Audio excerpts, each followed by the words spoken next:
Hello everybody, I am MD Patra from MKD Education. I am electrical expert of this education.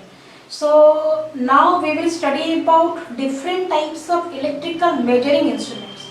So now as we know we are measuring current, voltage, power, energy. These are the different electrical quantities we are coming through in day to day life. Okay, so we need to measure these quantities by using some instruments. So now we will see actually what happens with these instruments, or what are the different kinds of forces acting on this instrument, how we are measuring these different electrical quantities. So let's go through our topic.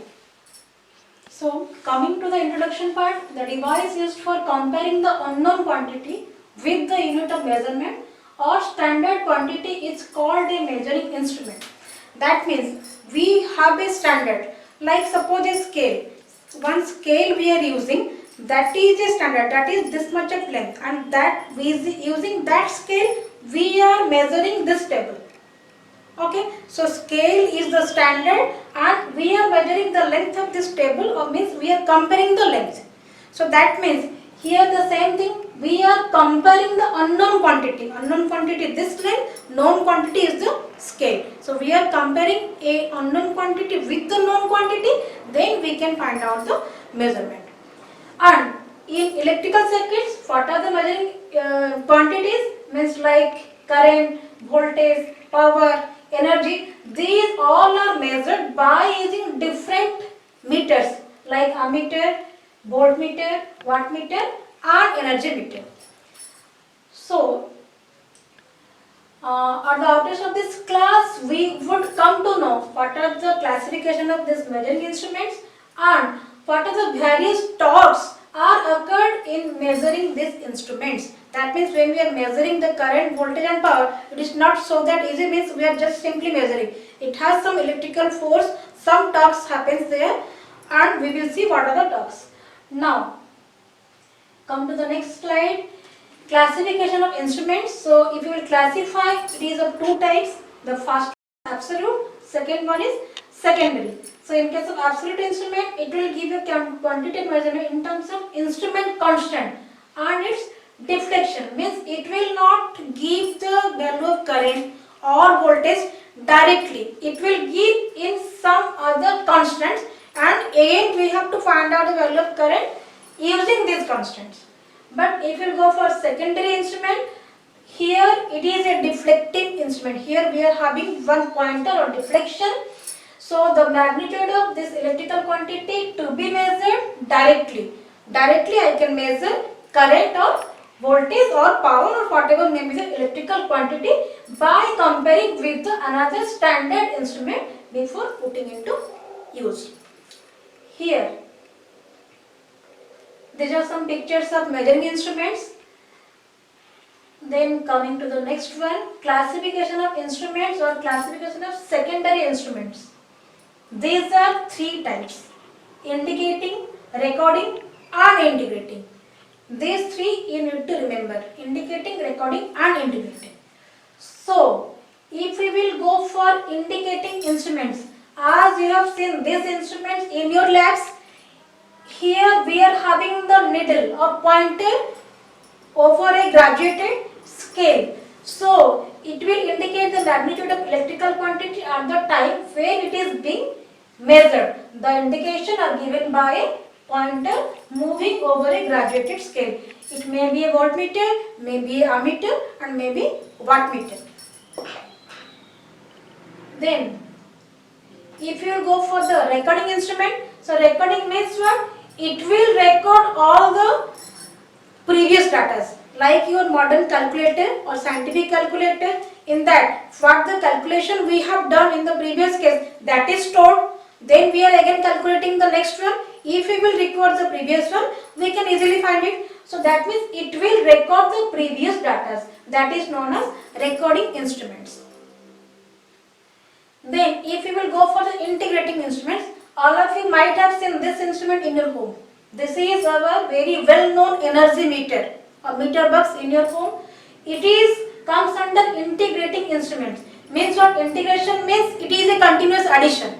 That means the the instrument which measures the total amount of either quantity of electricity or electrical energy supplied over a period of time. Suppose for first 1 hour, this is our power consumption, that is recorded. Again for the second 1 hour, it will be added. Means when we are giving the electricity bill, now we will give the our power consumption, energy consumption is the addition of the whole 1 month data. So that is integrating instrument. It will add on the records or measurements. Then now come to the essentials of indicating instruments. So essentials of indicating instruments are what? The first one is deflecting torque, second one is controlling torque, and the third one is damping torque. So as I have told you, deflecting torque comes what? Here we are having one deflection. We are having a scale, we are having the pointer. So pointer will deflect over this scale. So that's why we have one deflecting torque. Again, for example, suppose we have deflected. Suppose we are going or we are running in a track. So when we are running in that track, now this is your starting point and that is the destination or ending point. We are moving in an inertia of motion or we are accelerating. So at the finishing point we can't stop. We will go somehow ahead. That means this is due to what? This is due to the inertia of motion. So that's why when a pointer is moving from 0 point to final, it may go beyond final position. But what we need? We need a final deflection or one measurement. Suppose the value of current is 10 ampere. So must be the pointer will deflect from 0 to 10. It will go more than 10. So that is not the exact reading. That's why what we will do? We have to give a opposing force. That is known as controlling or restoring torque. Means the pointer is moving like this and we are giving a opposing force to that. That is known as controlling torque. Okay. Next. Now we are moving like this. The pointer is moving in a motion and we are giving a equal opposite motion. So obviously at the final position the pointer will vibrate. It will not remain constant. So that vibration is known as damping. So obviously when we are deflecting our pointer, we need to oppose that pointer or we need to keep the pointer in the final position or steady position. That's why we are using this damping torque also. So these three torques will present in all the electrical measuring instruments. So as I have told you right now, deflecting torque means what? It is produced by making one of the magnetic or heating or chemical or electrostatic or any electromagnetic induction effect of the current or voltage. Means we need to deflect the pointer by any means. We can give heating effect, magnetic effect, chemical or whatever may be the requirement according to the instrument. And at that point the pointer will move from its 0 position. That is known as deflecting torque. Then if you will go for the controlling torque, here the same thing. That means we have to minimize the deflection. The magnitude of the moving system would be somewhat indefinite under the influence of the deflecting torque. Unless the controlling torque exists opposed to the deflecting torque. It is a opposing force to the deflection. Simply this is known as the controlling torque. So we need to deflect or we need to oppose the deflection. That's why here, for better example, here this is we are having two methods here for controlling. First one is spring control. So spring control means what? Here we can see, this is the diagram. We are having two control springs, spring A and spring B. This is the pointer and it is now under a pivoted bearing. So now what we are studying here, what we will see, one control spring is wind in suppose clockwise direction and the second one must be in the anti-clockwise direction. So that's why if it one is in clockwise, second one is in anti-clockwise. So it will stop the pointer. Obviously, one is in one force or one direction, second one in the other direction. So it will must stop the pointer at its final position. So this is known as spring control, where the deflection of the moving system are proportional to the angle of the deflection. The torque, controlling torque produced by this system is proportional to the angle of the deflection of the moving system. That is known as spring control mechanism. Okay. Next, the second one is gravity control. Gravity control mechanism. So here what happens?